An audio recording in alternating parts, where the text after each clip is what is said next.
Anak laki-laki karena tidak ingin pergi sekolah, lagi meminta ayahnya mengubahnya menjadi sapi, sehingga ia bisa tidur sepanjang hari. Sangat cepat, ia terkabul. Tak lama kemudian, ayahnya pergi ke gunung untuk menebang kayu. Menemukan sapi emasnya tergeletak di pinggir jalan, ia sama sekali tidak menyadari bahwa ini adalah anak kandungnya.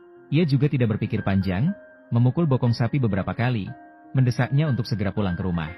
Pagi buta keesokan harinya, ayah membawa sapi emas ke ladang untuk bekerja, tetapi menemukan rumput di palungan masih utuh tidak berkurang.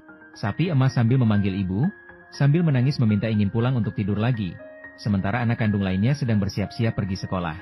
Sapi emas melihat senyum puasnya, mulai merasa menyesal, tetapi sekarang dengan identitas ini, ia hanya bisa menggigit gigi dan bekerja. Tanpa diduga, sebagai seekor sapi, di pagi hari ia dimaki dan dicambuk sambil membajak ladang.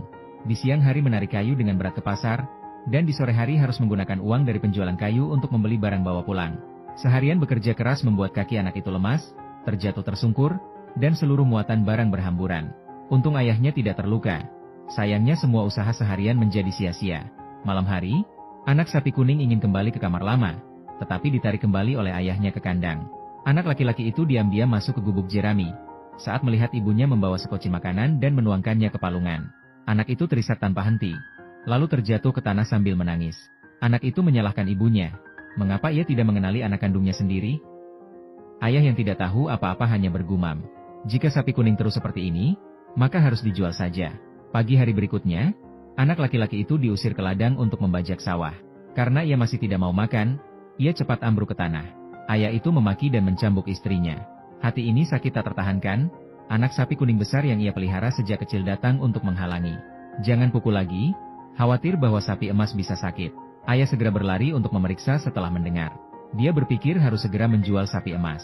Sapi emas sudah pingsan, tidak tahu keputusan ayah, hanya bisa menangis tanpa henti. Pagi berikutnya, dia dibawa ayah pergi dari pagi. Sampai di rumah jagal di desa, anak laki-laki melihat sapi-sapi yang diangkut dibunuh di depannya. Dia menyadari bahwa dia akan segera dibunuh. Sambil menangis, dia sangat memohon kepada ayah untuk tidak menjualnya. Aku adalah Bang Cete, anak laki-laki ayah. Tetapi di mata ayah, dia hanya sapi emas yang tidak bisa bekerja. Bang Cete tidak ingin mati seperti itu, jadi dia melepaskan kendali dan mengejar ayah. Ayah sama sekali tidak tahu, terkejut melihat sapi emas mengejarnya. Dia berkata, "Aku telah menjualmu." Begitu dia selesai berbicara, terdengar suara orang memanggil untuk menangkap sapi dari belakang. Sapi emas tahu bahwa ayah tidak dapat menyelamatkannya, lalu melarikan diri dengan panik. Anak laki-laki berjalan cepat, melintasi desa, mengikuti aliran sungai kecil yang dikenal. Berlari lurus ke lereng gunung, untuk mencegah penduduk mengejar.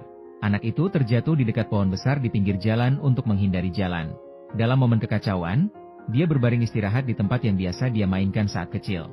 Pada saat itu, dia menyadari dengan dalam bahwa menjadi sapi itu sibuk dari pagi hingga malam.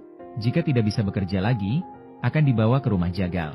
Sementara orang tua memperlakukan dirinya dengan baik, dia malah tertidur di kelas. Sering bolos sekolah, bahkan mengira menjadi sapi adalah kebahagiaan tertinggi. Memikirkan hal ini, air mata mengalir, penyesalan yang dalam. Tiba-tiba, dia mendengar suara orang dari kaki gunung. Dia segera berdiri dan berlari ke puncak gunung. Sambil berlari, dia merasa menyesal karena tidak menyadari pentingnya.